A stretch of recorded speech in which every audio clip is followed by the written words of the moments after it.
Good evening, everyone, and welcome. This is Twist Gaming, where you get to play board games with us. We're coming to you live here from our studio in South Florida, bringing you another episode of our first impression session for our PSI Presents stream, where we talk about our favorite aspects of the game, any constructive criticisms we have, and the most important question of the evening of would we play it again. And tonight, that is Nyctophobia by Pandasaurus. But first up, who are we?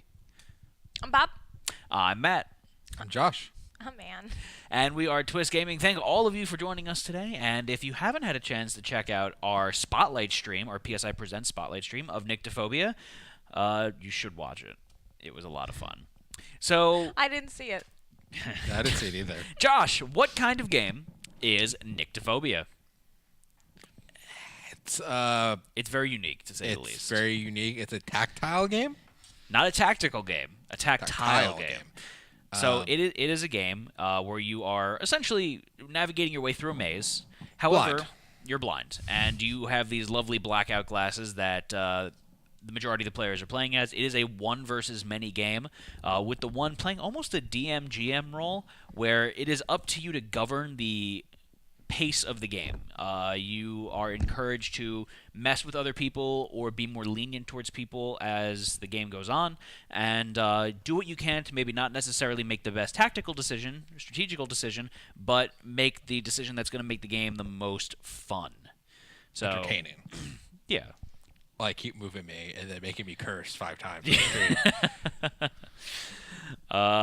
All guys have to go, what will happen if I win? Then you just have to we'll announce it. You just have to PM us your personal information. Yeah, and I will message you if you win. Yeah. So you don't have to be present to win. No. Yep. Just have to be present, enter your tickets in. Right. So that covers Nyctophobia for the most part. This is the Target exclusive version that we played. So this is the vampire variant. Vampire Encounter. So with that, we'll jump into the first part of First Impression, where we talk about our favorite aspects of the game. And this is the part where we pitch this to the winner of the game. In this case, winners, the victims, the hunted, were successful in running away from the vampire. So, Anne and or Josh, take it away with your favorite aspects of Nyctophobia. I think that this game is so cool. We were talking a little bit. We were very fortunate to have Kat in chat with us during our full playthrough version. The cat in the chat. The cat in the chat. I had to. And we also had Nathan from Pandasaurus Games with us. And it's always really interesting, for me at least, to get the different perspective between both the game designer as well as the publisher. Mm-hmm. Because each person has their own goal with the game, right, and their own viewpoint on a game and a situation and what have you. And I think it's so cool how this all kind of came together. This is Catherine's first published board game design, and Pandasaurus picked it up, and they were able to get Vampire Encounter as a Target exclusive game. There's also a hobby board game version, and this game is it's really been a buzz in the industry because it's so different. Right. So it's so cool for somebody new to come in with this new cool kind of concept. Knock it out of the park. And really knocked it out of the park. She did such a good job with this game. I've been very fortunate to have had the opportunity to talk to a lot of designers, and I like learning about how each designer approaches game design. And one popular way to approach game design is to consider the emotion that you want your players to have during the game. Obviously, this is a game that evokes a lot of anxiety. That's the overall prevailing, not fear, but like uneasiness, right. I want to say. But like in that watching a horror movie or a scary movie kind of way. Like it's all in good fun. So I thought that it was fantastic that this game really hit the nail on the head with doing what I think Catherine was set out to do. Another cool thing about it, as I continue to ramble, is Nathan mentioned that Catherine has an uncle who is visually impaired, and I don't know how altruistic it is, but she wanted to give players the experience of participating in a game without use of their sight, just to have experienced that for for a certain amount of time, and that's really cool. I love being put in the position to see the world from other people's perspectives and Or not see the world. or not see the world, and to experience that in such a fun way is always really cool and interesting to me. So I'm really happy that I'm really grateful that I was able to have experienced this. Absolutely. So I want to talk a little bit about the artwork of the game. So the artwork is all this black and white kind of horror style artwork. This one is a really good example. The little aspect touch of red. It gives me a little bit of a feel of Sin City, the comic book movie, where it's the black and white with just the noir with just the hint of shading there. I just think it's just really cool the way the game is done, and it ties in with the fact that all the components of the game are black and white, so you guys might not have gotten the same experience as me because you did not see the board or the cards or anything. But I just thought that the actual experience of playing on this end of things was very interesting. And I'm a big fan of unique player powers and asymmetrical abilities, so having the one versus many aspect of very different goals there. You guys running around the board trying to find the familiar and bring it back to the car and escape, while using your unique player powers versus my... I mean, not even that I have different actions and different things to do, but I have a completely different sense than you guys, which is just mind-boggling when you think about it, just because it gives such a different perspective of the game. This is the familiar here. I also really love the fact that my goal for the game wasn't necessarily to win. It was to do the best game possible. And I started out very much cutthroat, and I'm going to beat you guys up. And then I'm just like, I'm not going to make this game end in 30 minutes. That would be lame. And so I very much took the opportunity to screw with you guys versus outright make it too easy or too difficult. And I think playing into the nudging you in one direction or another with my affectations, I thought that was just a ton of fun. It was so much fun. I thought it was terrible when you moved me one space, and I was like, you were freaking out. Oh my god. I was like, did you rotate the board? Oh yeah. Worst case scenario, went straight there. So Josh, how about you? What are some things that stood out to you? The fact we had no idea what you were doing. Yeah. Like, completely no idea. Anne got it a little bit more extreme because she didn't even see what the board was beforehand. Yeah. And that was something like I was curious, like, should we have shown the board off beforehand so you have an idea of, like, not like how it's laid, but like how you can kind of feel things around it. I think I would have enjoyed I think it would have been beneficial to have seen the board beforehand, especially after I saw the board. Mostly because I think that it would have allowed me to more easily make my way through the board. Like, for example, one really good example is on this board, there's kind of, you can see these divots in the empty spaces. And when I have just my long fingernails, that's another thing that was a little difficult. I thought that these spaces were like straight lines. Mm-hmm. And so it was difficult for me to kind of place my token in the hole. But I think that you did a really great job of being lenient enough with us to be able to help me and whatever. And you know what? When she was talking about having her uncle, I thought about this when it was going on, but when she was saying, like, oh, I want people to have that same kind of experience, I was like, you know what? This is really cool to be able to sit at something and having never seen the board and experience what it must be like trying to figure this stuff out without having my eyesight. Yeah, I mean, I could kind of go through the awesome aspects of this game for days. I think that's just really cool.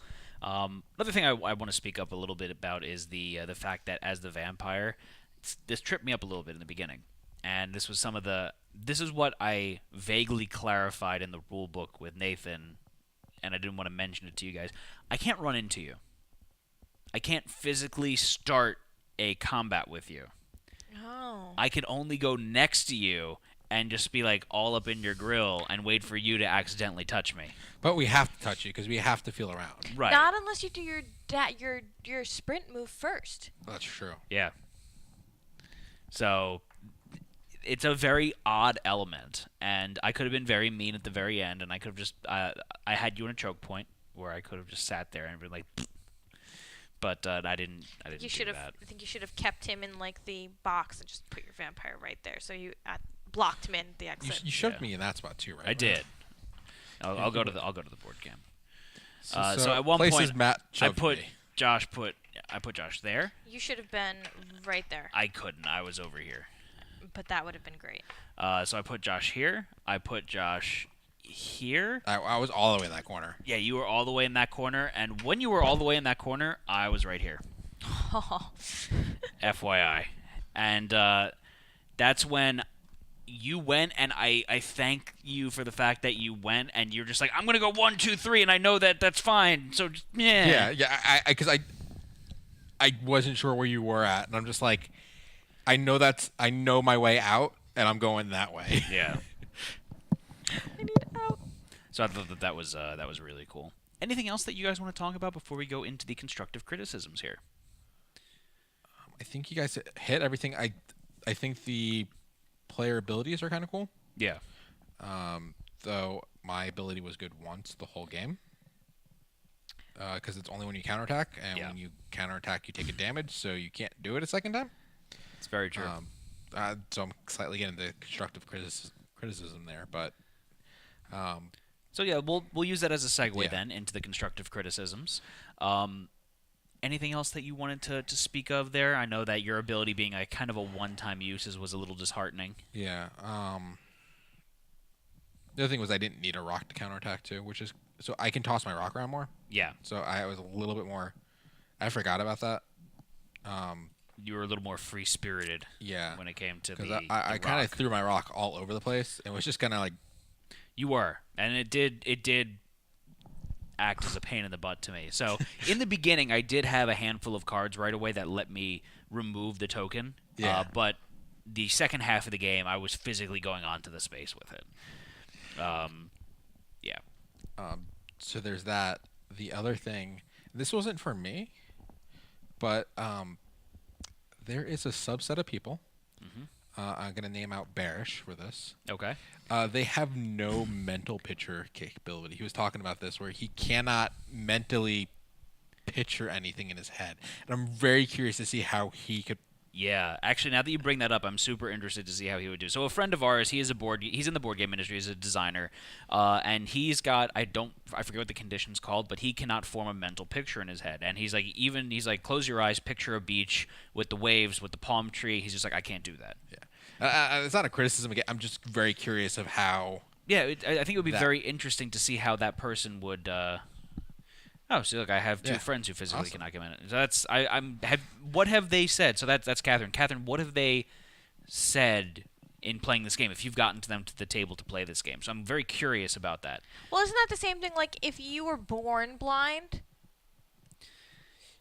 Possibly, but I mean, maybe he could we logically. rely on our sight. They like the vampire role better. Okay. So I'd imagine it's much harder for them to, quote unquote, picture where they are.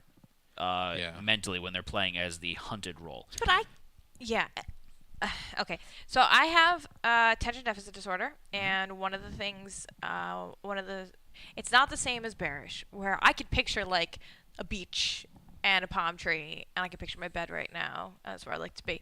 But I have a very terrible short-term memory, and it makes something like. What row are you in, or battleship, or whatever. It makes that really difficult. And at one point, when I was in, I think this area, the bottom west quadrant of the board, I was like, oh my god, what if I just keep on running around this board and we never find the familiar, and I just keep on doing like this. So just so you know, you were here. Yeah. I moved you 3 spaces over, and then that completely threw you for a loop after that. Yeah. That's all I did was I moved you 3 spaces to the right. Because I can't remember 3 moves back, you know? Right. One thing for me that I wanted to point out as a constructive criticism is I get the black and white theming of the game. I really do. It was a little hard for me to tell apart the hunted versus the hunter tokens simply because they are all one color, and it's definitely exaggerated on the camera just because of the glare and whatnot, but it's not Hard easy. I want to show it on the board. I just take the board up and just show that one little section though. Just do what he tells you to do. So an overhead view still makes it easier to see, but like going from an angle, it makes it a little bit hard sometimes to see which is which. I get why they're not different colors, but I don't really have a constructive criticism there. I'm just saying sometimes it was a little hard for me, especially with the fact that as the vampire, my piece was the same as everyone else's, just flat on the top. I think it would have been really cool to see a black token for the vampire. That would have made it super duper easy for me to distinguish between them. I think that would have solved a lot of issues in my head. I loved the white and black theme, and I love the art to the game and the components. And this is not really so much a constructive criticism piece as kind of like an addition to a wish list. Yeah. I want these to glow in the dark. It's like you remember those stars? It doesn't matter. Yeah, you know the stars you used to put up on your ceiling as a kid? Like it's this plastic is that same kind of I expect it to glow in the dark. And to be honest though, I feel like I would make it very thematic. Like can you imagine playing this game in like a dimly lit room As the glow slowly fades from it as you're playing. Yeah.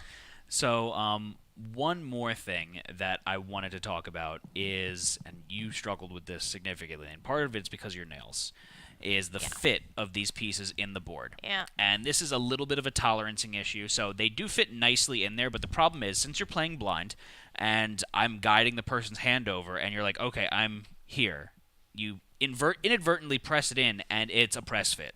It's not a slip fit. And I had that a lot.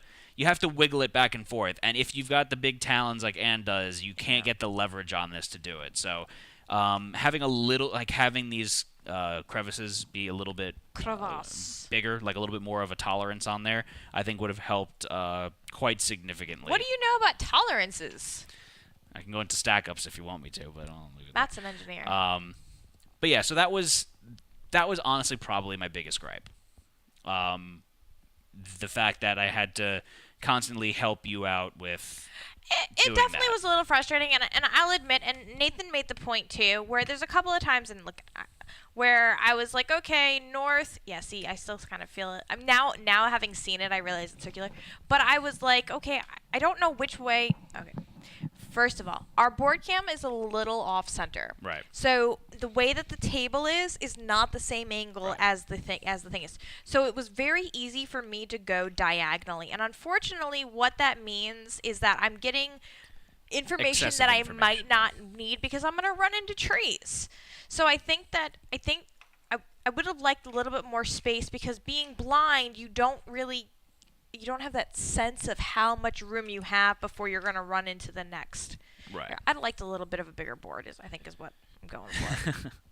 All right, Josh. Anything on your end that you want? I know you brought up the one thing initially, but anything else that you wanted to touch on? No, nothing else that I could really think of.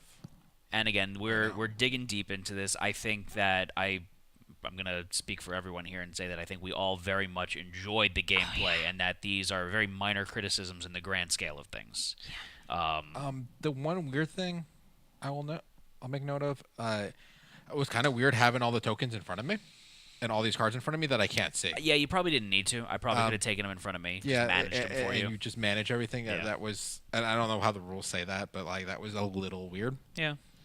Just because you're like, oh, give me your heart token. I'm like, I don't know where my heart token is. Like, I don't have a heart. Give me your heart. Oh, the eyeglasses worked really well too. I wasn't so sure about that. I mean, I know the peripheral was off. I tended to keep my eyes closed anyway, just because it's just. Yeah. Well, I was trying to picture the map in my head. And I had to keep my eyes closed to do that. So. Yeah. You know what would be cool though? What's that? If these were one-way mirror glasses. And then the vampire could see where your eyes are doing. That would be hilarious. That would be weird. That'd be way weird, dude. Josh wants you to see his eyes. God. Anyway, so I think that's going to end the constructive criticisms portion there. Yeah. So let's get into the most important question of the evening. Yeah. And that is, would you play this game again? I seriously cannot wait to play this game again, and I Yeah. want to play it with the kids, and I'm so excited to play it with my family. I was think going that to ask this would Josh be. first. Oh, well, guess what? And already. Oh. How about you, Josh? Yeah, I would really like to try the vampire roll. I am the same way. I would love to try the hunted, but I feel like my territory is the vampire role. Like, I really enjoy doing it. You make a fantastically terrible vampire. And it was so much fun just because I really love I'm not necessarily trying to pummel people into the ground. I'm trying to have a good time with it and just screwing with. I like that the game encourages you to mess with people. It says it in the rule book. I thought that was really awesome. Yeah.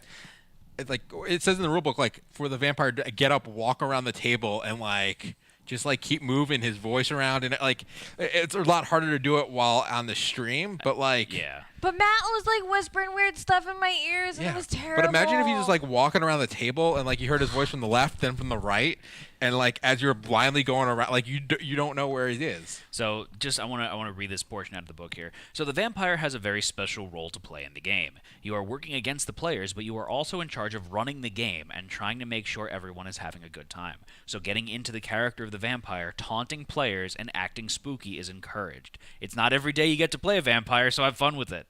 You can move around the table, make noises, and try and scare the other players, but remember to respect other people's personal space. So, Could you repeat that last line? he wasn't the vampire. Yeah, I honestly can't wait to play this game again. I really, really want to play it again. And so the game also has two scenarios set up, and we played one of them, and you could actually move the familiar around in different spots on the board as it says. And I didn't have to start you two there. It actually says to start you in any spaces on or adjacent to the car. So I could have been really mean and put one of you guys in this section here, not adjacent to the car, like adjacent to the car but with the trees in between, just to mess. Yeah. Look how excited you are at that idea. Matt, there's two scenarios in the book, but if you look in the back of the book, there's also a URL and a QR code to get more scenarios. Oh, look at that. One more scenarios. And then another thing, too, is the game encourages you to develop your own scenarios and be creative with it. I think that's cool. So there were like 20 extra of the tree pieces that were not in play. So you can make this really amazing. Did you say really amazing? Yes. Really amazing. Oh, no. You missed an just opportunity. go with Really it. amazing. So I thought that was really neat. Other than that, is there anything else that you guys would like to point out today? You guys didn't ask me. You just kind of skipped me and kept going. Josh, is there anything else that you'd like to point out? No. If I would like to play this game again. I did ask you, and you Would you said like to play yes, this and you game said you again? want to play as the vampire. Oh, I did. I'm just tired and forgetting things now. Did you want to play this game again? Yeah. Did you lose I a don't little too know if much you- blood? Yes. All right, so thank all of you for joining us today. Stay tuned for our live giveaway of Nyctophobia in just a minute. If you are watching this video on YouTube, Then you should be watching live. then you should be watching live. But if you're not, because maybe you're on the other side of the world. We will be doing an offline giveaway. I'll throw that link up in chat as well. And there was a secret code word that you need to watch live to hear. So Yes. that's more incentive for you to tune in. Make sure you subscribe to our YouTube channel. In the words of Aaron, bing, bang, boom, hit that subscribe button. But signing off for now, I'm Matt. Oh, man. I'm Josh. And we are Twist Gaming. We love you guys. Bye. Whoops.